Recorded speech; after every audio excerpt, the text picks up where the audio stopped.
మంచినీళ్ళ సమస్య ఉంది చెప్పిండ్రు. మంచినీళ్ళకి ఆల్రెడీ అమృత్ అని ఒకటి 40 కోట్ల రూపాయలతో ఆల్రెడీ మన ఆర్మూర్ పట్టణానికి మంజూరైంది. 40 కోట్ల రూపాయలు. దాంతో మనకు వచ్చే 30-40 సంవత్సరాల ఎటువంటి కుటుంబానికి ఇబ్బంది లేకుండా మంచినీళ్ళ సౌకర్యం కల్పించడానికి కేంద్ర ప్రభుత్వం రాష్ట్ర ప్రభుత్వం సంయుక్తంగా ఇద్దరు కలిపి ఒక దాంతో చేయడం జరిగింది. ఆల్రెడీ టెండర్ అయిపోయింది. తొందరలోనే వర్క్ చాలు అవుతుంది.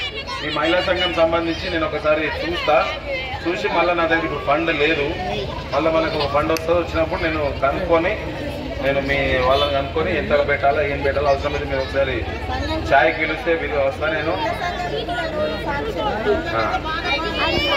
నీళ్ళది కొద్దిగా ఇప్పుడు ఈ ఎండాకాలం అయిపోతే నీళ్ళ సమస్య పోతుంది. మళ్ళీ ఎండాకాలం వరకు మీకు ఇక్కడ గుట్ట మీద సిద్ధుల గుట్ట మీద పెద్ద ట్యాంకు కట్టిస్తున్నారు. సిద్ధుల గుట్ట మీదనే వస్తుంది ట్యాంకు, అది అయిపోతుంది. అట్లనే ఇల్లు కూడా చాలా మందికి చాలా ఇబ్బందులు ఉన్నారు. ఎవరైతే పట్టా భూమి ఉంది వాళ్ళ పేరు మీద, ఇప్పుడు సపోజ్ ఇప్పుడు తల్లి ఉంది, ఈమె పేరు మీద భూమి ఉంది, ఇల్లు మొత్తం కూలిపోయే పరిస్థితి ఉంది.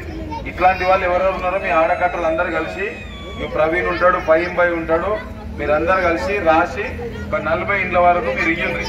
ఇస్తే నేను ఇంద్రమ్మ ఇండ్ల కింద మంచిగా 5-5 లక్షల రూపాయలు ఇప్పిస్తా.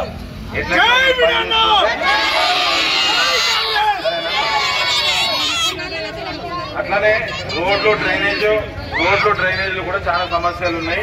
నేను ఇప్పుడు చూసి వచ్చిన ఆ రోడ్లకి డ్రైనేజీ కూడా మున్సిపల్ సిబ్బంది వస్తారు.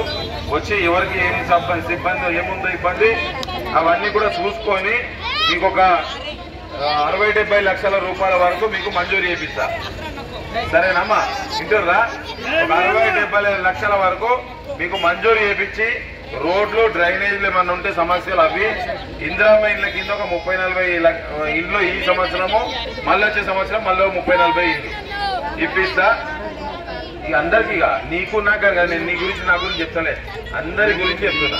అందరూ చూసుకొని దాన్ని బట్టి మీరు రాసుకొని ఈ దఫా ఎవరెవరికి ఇవ్వాలా.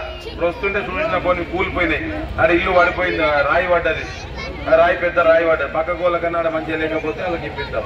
అసలే ఇక మీకు తెలుసు కదమ్మా, కొద్దిగా ఉంది మంచిగా ఉంది, ఈసారి ఈ 2 సంవత్సరాలు నడుస్తుంది మన ఇల్లు, ఫస్ట్ లేనని ఇప్పించుకోవాలి. మీరు డిసైడ్ చేసుకొని మహిళా సంఘం మీరు ఉన్నారు, మహిళలకే ప్రాధాన్యత ఇస్తుంది కాంగ్రెస్ ప్రభుత్వం, మీరు రాసి ఇస్తే దాని ప్రకారం నేను చేపిస్తాను.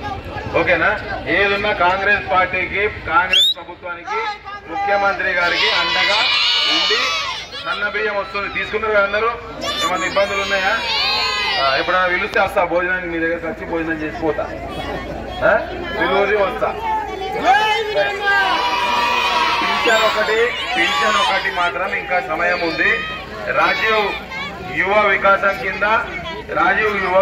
కింద యువకులకి ఎవరైతే బిజినెస్ చేస్తారో మహిళలు కానీ ఎవరైనా సరే 2 లక్షల నుంచి 4 లక్షల రూపాయల దాకా ఉంది. అప్లై చేసుకొని ఇప్పిస్తా. ఓకే, ధన్యవాదాలు.